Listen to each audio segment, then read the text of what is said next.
One is the ultimate racing experience. Mind-bending acceleration and violent braking, along with cornering speeds which defy belief. In Fernando Alonso and the Vodafone McLaren Mercedes MP422, you have one of the most formidable partnerships in Formula One. But here on the legendary Silverstone Grand Prix circuit, they're about to face a very tough challenge indeed. A one-lap staggered start race against three of the fastest Mercedes-Benz around today, and piloted by a trio of top-class drivers, all looking for a famous Formula One scalp.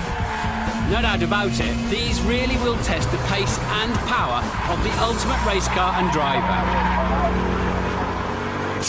Our first car on the grid is the brand new Mercedes-Benz C350. And at the wheel is Susie Stoddart, DTM driver for Mercedes-Benz AMG. Next up is the CLK 63 Black Series, inspired by the official Formula One safety car. It's being driven by Bernd Mailander, the man charged with driving the safety car at all Formula One races. Our third car is the AMG DTM touring car, the most successful car in DTM history. The man at the controls is Jamie Green, another DTM racer for AMG Mercedes. Finally, the car they've all got to beat, the Vodafone McLaren Mercedes MP422, driven of course by Fernando Alonso, Spain's first ever Formula One world champion. The race will take place around the spectacularly fast full Grand Prix circuit, which is 3.2 miles in length. This special event will start from the Mobile 1 bridge on the approach to the Abbey chicane. All of the usual nerves down on the start line then, pre-race. The drivers are all fireproof, suited and booted, and crash helmets on. Alonso stepping into the car. It's so tight inside there, you need people to help you do up the seatbelts. It's tailored like a Savile Row suit. Susie Stoddart's getting ready to leave the line. Foot on the brake and on the throttle. She's got the rear wheel spinning for maximum getaway. Now this car would be extremely fast on the road, but in the wide spaces of Silverstone, she's going to have to get it on its door handles.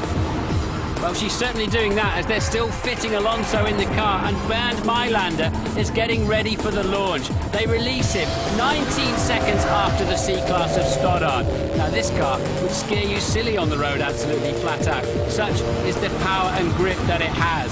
Mailander then into the Abbey chicane, across the rumble strips, taking the racing line, nailing that V8 for all it's worth. 20 seconds later, it's Jamie Green's turn in the DTM racing car. Alonso checks it out, and he's away. But we've got a surprise for him halfway around the lap. First, though, check out these graphics. Green is already heading into Bridge Corner, and Susie Stoddart in the road car is on the pit straight. Fernando Alonso is beginning to catch the DTM car already. Priory and towards Brooklands. Green gives him space, and through goes the Formula One car. Okay, Fernando, I want you to box this lap, please confirm. Okay. So it's a pit stop then for Alonso. He's got to negotiate the pit lane on the speed limiter and take on fuel and tyres. Meanwhile, Jamie Green continues on track. Here we are approaching the Vodafone McLaren Mercedes pit crew. Fuel goes in, tyres off. Supreme teamwork from McLaren. 8 seconds, they drop the jacks, and off he goes. Susie Stoddart is into Beckett's already. This is the CLK 63, and let's take a look. Stoddart on hanger straight, Mailander closing in behind her. Alonso still coming out of the pit lane. He's got a lot of work to do. Under the Mobile 1 bridge, down the hanger straight goes Stoddart, and Alonso is into Beckett. The car changing direction absolutely beautifully. Onto the hanger straight for him. Once again, he can see the DTM car of Jamie Green. 190 miles an hour down the hanger straight for the magnificent Stowe corner. You barely brake. The helicopter flies overhead. We're still doing 150 miles an hour, and we continue to accelerate hard. A nervous look from Stoddart in the lead with 1 corner to go. Alonso reads the action ahead. He knows that he'll need all the power and grip of his Formula One car to sweep around the outside if he wants to win this race. And there he goes, a victory which truly shows the pace of Formula One. Well done, Fernando. Great job, great job. Thank you, guys. Thank you very much. Confirmation of that great job. Alonso takes the win in a time of 1 minute 53 seconds. 7 seconds quicker than the DTM racer, 27 seconds better than the CLK, and a full 48 seconds faster than the road-going C-Class. And of course, that's including a pit stop. When you finish and you overtake the cars in the last few meters of the race, you know, they seem that they have a problem in their cars, because you arrive more or less 270, 300 kilometers an hour.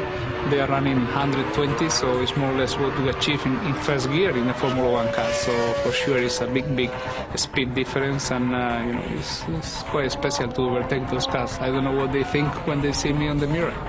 To see those four cars all together and to see the pace of each car and how early I had to leave just to match the Formula 1 car around the circuit, and the sheer fact that the Formula 1 car can do a pit stop and still beat us all, that was pretty amazing. It's unbelievable to see the speed difference on a racetrack. How quick is a Formula 1 car, how quick is a DTM car. I was really surprised to drive this car and to see the speed. But in the mirror, if you see the Formula 1 car, it's great, and it was a really nice day. When you're driving your car, you're on the ultimate limit, and then the Formula 1 car overtakes you, and you just cannot believe that that is possible, that a car can achieve that cornering speed and have that much difference and that much more pace than the car you're driving, because you're giving it everything you've got. And I'm sure Susie and Bernd in front of me are doing the same. So it is, you know, it's incredible. You just can't believe that is possible. Well, Formula 1 car is extremely fast. There is no doubt about this, but for sure, I think on TV, you know, sometimes you miss a little bit of the speed of the cars, and you know, a good way to show everybody how quick it's a Formula 1 car is with this type of comparison, because you can see your normal car that you drive every day is nearly 1 minute slower than a Formula 1 car only in 4 kilometers.